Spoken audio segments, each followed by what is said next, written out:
ሰላም ጤና ይስጥልኝ ውድ ቤተሰቦች፣ አዲስ መረጃ አለ። በአማራ ብሔራዊ ክልላዊ መንግስትና በአማራ ፋኖ ህዝባዊ ድርጅት አፋድ መካከል የዘላቂ ሰላም ስምምነት ዛሬ ተፈራርመዋል ማለት ነው። እንዲሁም በመቀሌ የጄኔራል ታደሰ ወረደ ቢሮ በአርሚ 31 መከበቡም ታውቋል። እንዲሁም በተለያየ ቦታ በጫካ ሲንቀሳቀሱ የነበሩ ወንድሞች የመንግስትን የሰላም ጥሪ ተቀብለው እየገቡ ባሉበት በዚህ ሰዓት ነው ካፒቴን ማስረሻ ሰጤ እንግዲህ ከክልሉ መንግስት ጋር የሰላም ስምምነቱን እየተፈራረመው።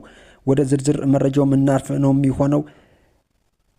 ዛሬ ጠዋት ጀምሮ የጄኔራል ታደሰ ወረደ ቢሮ በሞንጀርኖ ታጣቂዎች አርሚ 31 መከበቡ ታውቋል። የህወሓት ቢሮ አካባቢ በርካታ ታጣቂዎችም ሰፍረዋል ተብሏል። በርካታ ታጣቂዎች ሰልፍ ይዘው በከተማውም ሲንቀሳቀሱ ታይተዋል። ታጣቂዎቹ ብሬን ላውንቸርና ዲሽቃ የታጠቁ መሆኑንም መረዳት ተችሏል። ዛሬ ሙሉ ካቢኖችን አስቸኳይ ስብሰባ በመቀሌም ተጠርተዋል። በህወሓት የሚተዳደሩ የንግድና ሌሎች ድርጅቶች የባንክ አካውንት እንዲታገዱ ለሁሉም ባንኮች ተጽፎላቸዋል ነው የተባለው። የአርሚ 31 የጦር አመራሮች እንዋጋለን አንዋጋም በሚል ለሁለት የተከፈሉ ሲሆን አንዋጋም ያሉት መሳሪያቸውን ለቤተሰቦቻቸውና በነፃ ለመሬት ለሚንቀሳቀሱ ታጣቂዎች እየሰጡ መሆኑንም ምንጮች ጠቁመዋል።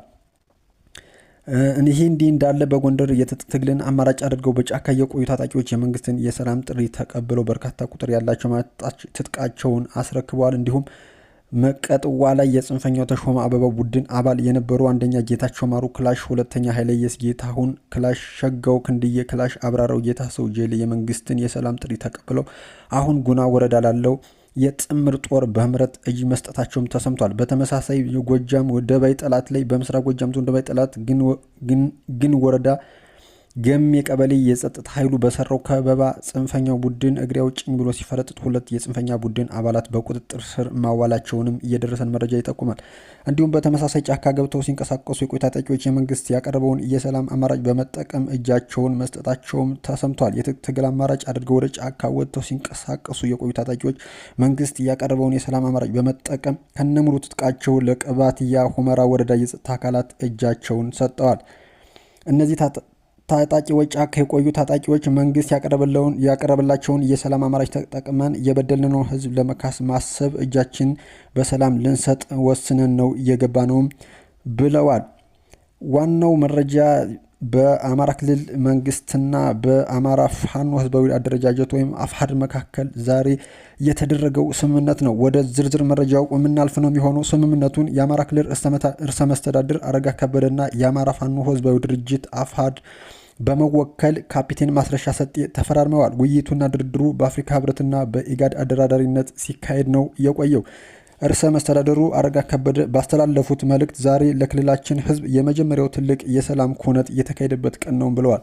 ከግጭት አሸናፊ ተሸናፊ የለም፣ ከሰላም ሁሉም ያተርፋል። ስምምነቱ ለሰላም ወዳድ ህዝባችን ትልቅ እፎይታንም ይሰጣል ነው ያሉት። የህዝብና የመንግስትን ጥሪ ተቀብለው ዘላቂ ሰላም ለማስፈን ለመጡ ወንድሞቻችን እንደ መንግስት አድናቆትና ክብረን አለኝም ብለዋል። የአማራ ፋኖ ህዝባዊ ድርጅት ወይም አፋድ በመወከል ስምምነቱን የተፈራረመው ካፒቴን ማስረሻ ሰጤ በበኩላቸው ማንኛውም ግጭት በመጨረሻ የሚፈታው በውይይትና በድርድር ነው ብለዋል። ችግርና የሀሳብ ልዩነት በንግግር መፍታት ፖለቲካዊ ሽንፈት ሳይሆን ጥበብና ብልጠት መሆኑንም ገልጸው ችግሮችን ለመፍታት ከኢትዮጵያ ታሪካዊ ጠላቶች ጋር ማበር ተገቢ አለመሆኑንም አስገንዝበዋል። የአፍሪካ ህብረት ኮሚሽን ምክትል ሊቀመንበር አምባሳደር ሰል ማልኪ አዳዲና በበኩላቸው ስምምነቱ የሀገሪቱን ቀጣይ መዳረሻ የሚያቃና ነውም ብለዋል። ውድ የቻናሌ ቤተሰቦች ለሰዓቱ ያለ መረጃ ይህን ይመስላል። ሌሎች አዳዲስ መረጃዎችን እየተከታተልኩ ማድረሳችሁ ነው የሚሆን። እስከዛ ግን ላይክ፣ ሼር እያደረጋችሁ እንዲሁም አዳዲስ የሆናችሁ ይህን ቻናል ሰብስክራይብ እያደረጋችሁ ቤተሰብ እንድትሆኑ ስል በአክብሮት ጠይቃለሁ። እስከዚያው ግን መልካም ጊዜ